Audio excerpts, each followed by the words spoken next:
Hey, people. Sleepy vlog number 61.2. Don't know why I want to number it that way, but continuing on from what I would have liked to have been one long vlog, still talking basically about 2 weekends ago, about 9 days ago, 10 days ago as I record this. Thought I'd do point two very shortly after point one, but things didn't work out that way. So anyway, before I go too far along, I want to shout out Howler Mouse, who is doing this awesome series of videos issue by issue on Planetary. Definitely in one of my minds, one of the modern classics. Relatively modern at this point, about 15, 16 years old. By Warren Ellis and John Cassaday. And Tim, Howler Mouse, is doing it's just incredible. It's a lot of work too, I would say, mental and time-wise. Doing issue by issue, some real insights, at least from his point of view of what it's all about. I'm planning to start following him along, and first I have to go back and then rewatch his videos and go and try to catch up with him, I think. Another slightly new thing in the community is Jared Osborn. Did I get your name right? Late at night, as always. Jared Osborn, I think that's right. Jared Osborn has started a second channel that is all about art, but sort of nitty-gritty of making comic book art so far, like even how to choose a brush and how to get your ink on a brush before you ink and get your brush properly prepared, the basics of drawing a face. So I can't wait to see what he'll do next. I hope he gets lots of views and subscribers on it so he keeps going. For some people, it will be a great, lessons in how to get started as a comic book artist. For other people like me, it'll just give me more insight into the craft, some stuff to play around with when I have time to doodle and play. I like to play artist, another hobby of mine at times.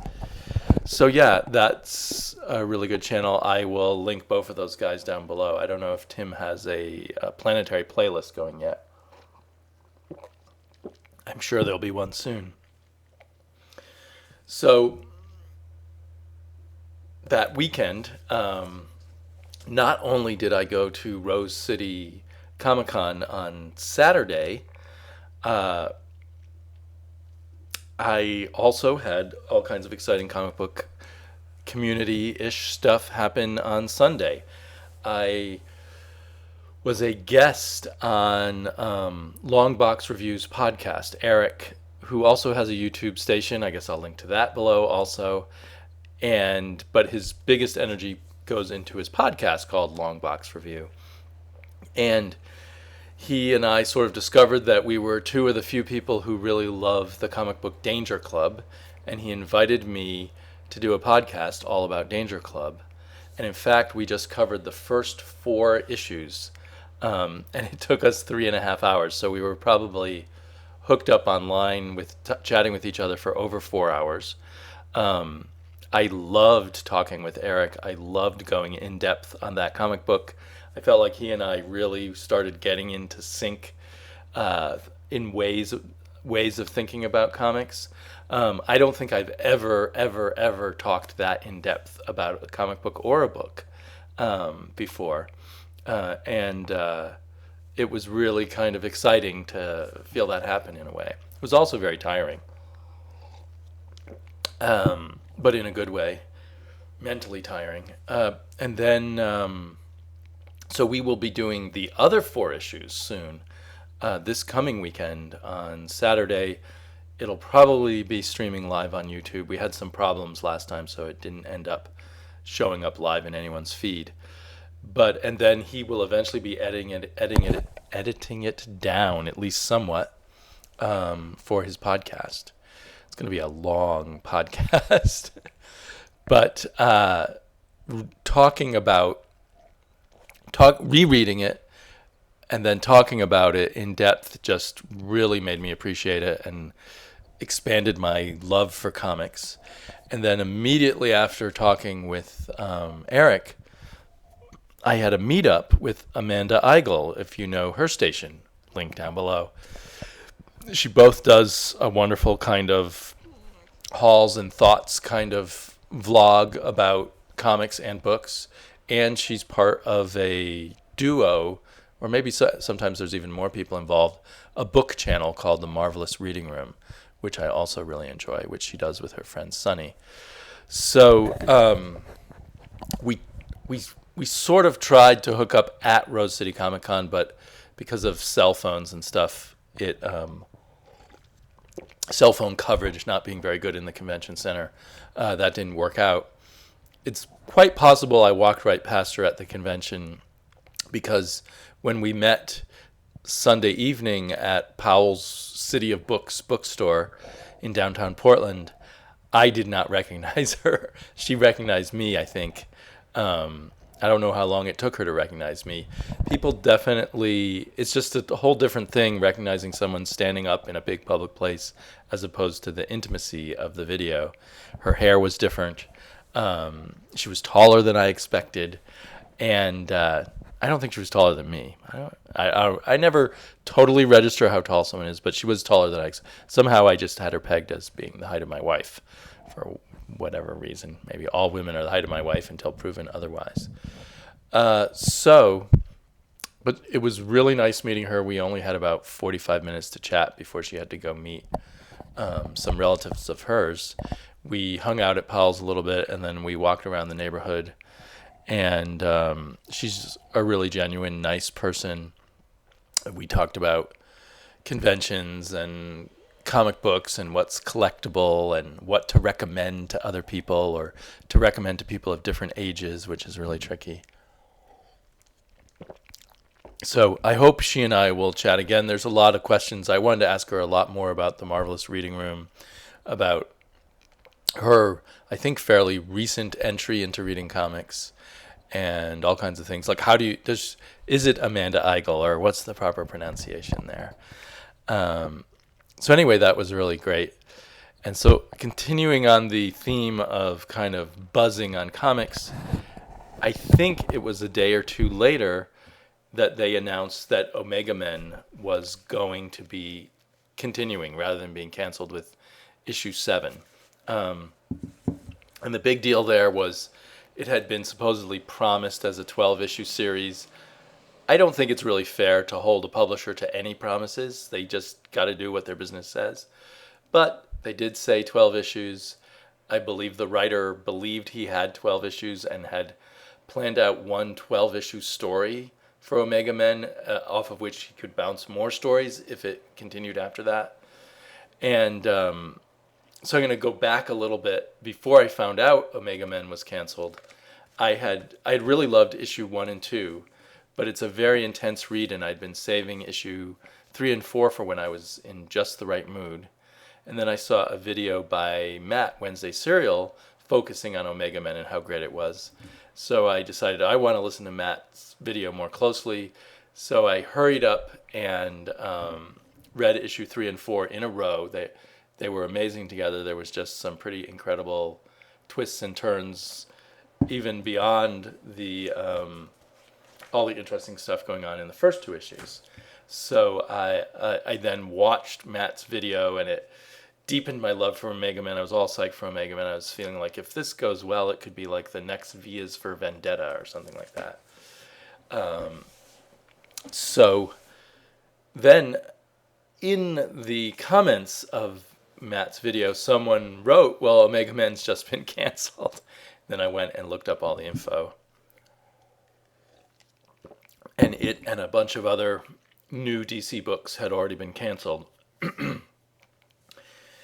And I knew it's just the way things go, and that's just life in comics. But I was all worked up, and I just was extra upset about it. And I went on Twitter, and I wrote some angry things about it. And then I searched for Omega Men in the Twitter search, and any tweets I found about people being upset or thinking it was a bum deal that Omega Men had been canceled, I retweeted. So I probably retweeted about 20 tweets. And so then I think it was like 3 or 4 days later they announced Omega Men was going to continue for, as they put it, at least 12 issues. And I got a little buzz out of that because I felt like I was a part of that. I don't know, if they saw any of my retweets or my tweets, if that had anything to do with it. But I also voted on CBR about which canceled book you're going to be most upset about. Somehow, through whatever process, it made it through the corporate maze of DC, and they decided to let it go longer. I wonder if they said, well, it's getting all this buzz online, maybe that will help sell the trades. Maybe there were some people higher up in DC that gave an order, just pick these ones with the low sales and cut them. And then when all the fuss was made over Omega Men, someone else might have relooked at it and said, wait a minute, maybe there's something else there. A cool thing about the New 52, it seemed to me when it first started, is they brought back the weirder books as part of the DC universe. So the stuff that had once been so successful in Vertigo, they were doing Vertigo-ish books in the DC universe, like Animal Man, like Frankenstein, Agent of Shade, like I, Vampire, etc. And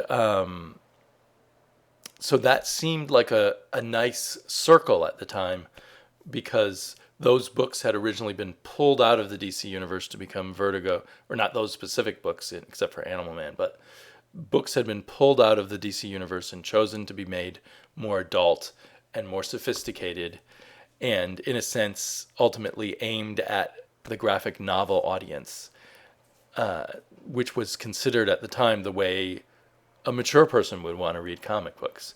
And Vertigo was this huge success compared to the rest of comics in the 90s. And now things had come full circle. In a sense, the success of Vertigo had made the more mainstream comics grow up and become more sophisticated and more aimed at adults and more in a graphic novel mode frequently. So when the New 52 first started, it seemed to really make sense to me to bring that back in and make it all cohesive, because the world of comics had changed. Only in Vertigo, you viewed the comics as something you built up, and then you build up trade sales. Like Sandman historically sold, millions more in trade than in the original floppies. And there were probably many other comics like that, Fables obviously being the most recent one. So, but with the New 52 books, they canceled them before they really had a whole lot of data on how the trades were doing. Apparently the whole paradigm for regular comic books, at least from Marvel and DC, and probably from some of the indies, is you have to make all your money, you have to just look at the figures of the floppies, the monthly sales, and if those aren't good enough, you cancel. You don't plan on what the trade sales will be later. The trades or digital now are supposed to be icing on the cake. But financially, the floppies are supposed to stand by themselves. And so that proved that it was actually a huge mistake to take these more experimental, more adult kind of books and fold them back into the regular DC universe business-wise, in my opinion. So we were all upset, like about I, Vampire, which actually, had already hit the New York Times bestseller list as a trade and was canceled as a floppy. And Omega Men, I've heard a lot of people say they were trade waiting on Omega Men, and it makes a lot of sense. It's a slow burn. There's not a lot to get out of the first issue by itself. Each issue piles on the other, and you're starting by issue 3 and 4 to sort of feel the weight of the story and also get a sense of the twists and turns of the story that may still be to come. It's certainly a lot of twists and turns, or changes of your perception of good and bad guys in those first 4 issues, which is, I guess, that and the kind of political feel of it is where I get a kind of Vias for Vendetta vibe. And then it's very, very artfully put together with all kinds of interesting points of view and pacing and the like. There was one issue that kind of suffered from issue 4 kind of suffered from a substitute artist, but not too terribly. So yeah, I'm hoping, again, it's an overly optimistic hope that that it will sell really well in trades, and maybe a little light bulb will go off in some business person's head and say, hey, we can do a mix of things that sell really great, like Batman, right away, and things that are going to have legs. And yeah, in general, we're seeing more and more comics climb up to the $3.99 level and higher, and the special issues that keep reoccurring or number one issues, etc., that have an even higher price tag. And I think a lot of that is based on the idea that you have to make you have to live or die by your profits off the newsstand rather than the longer term profits of the bookshelf. And so you have to make the floppy purchasers bear the largest economic burden. And I'm not going to do that. I'm going to buy more trades and less comics.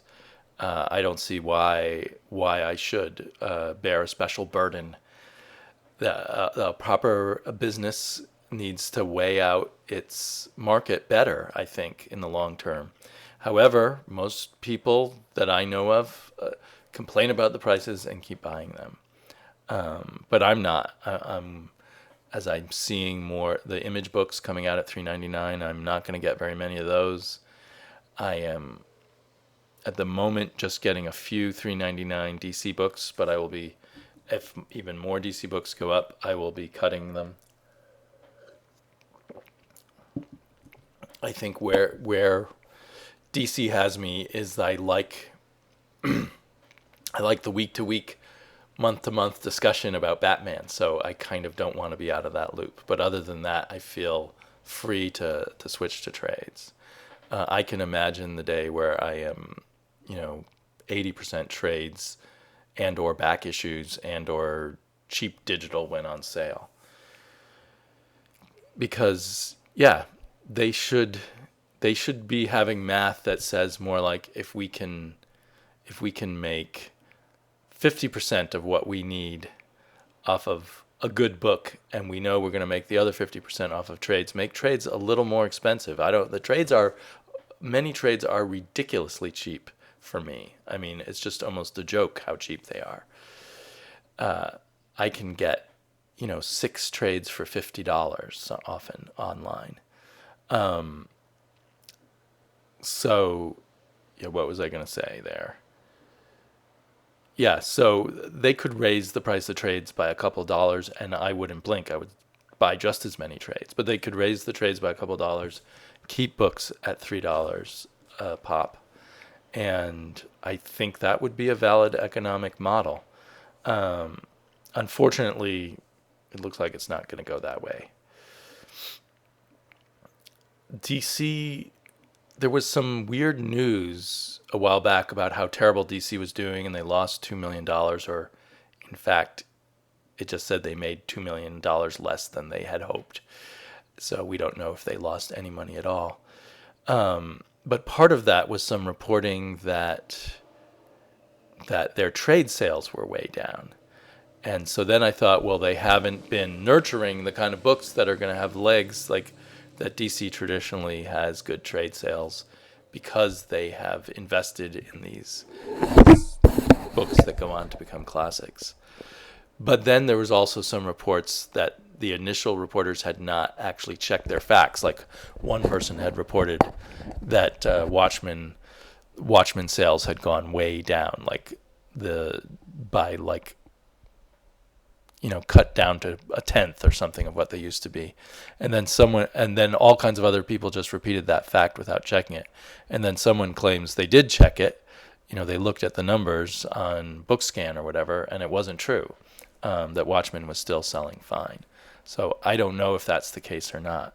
It has occurred to me that, Watchmen used to be the comic you would give to your friends. Watchmen or Sandman, both DC, give to your friends if they said they didn't like comics or they didn't know what to read and they weren't interested in regular superheroes.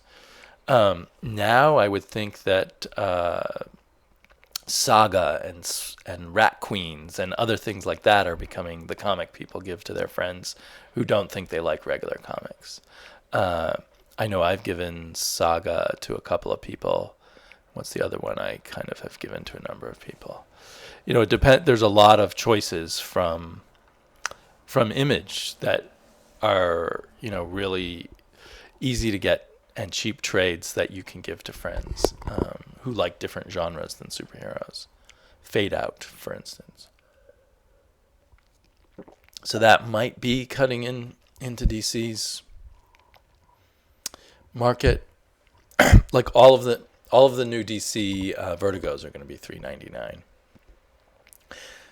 Maybe that's just the price. Maybe it's just not affordable at that level. But we do still see $2.99 books coming out. But it is getting to be less and less.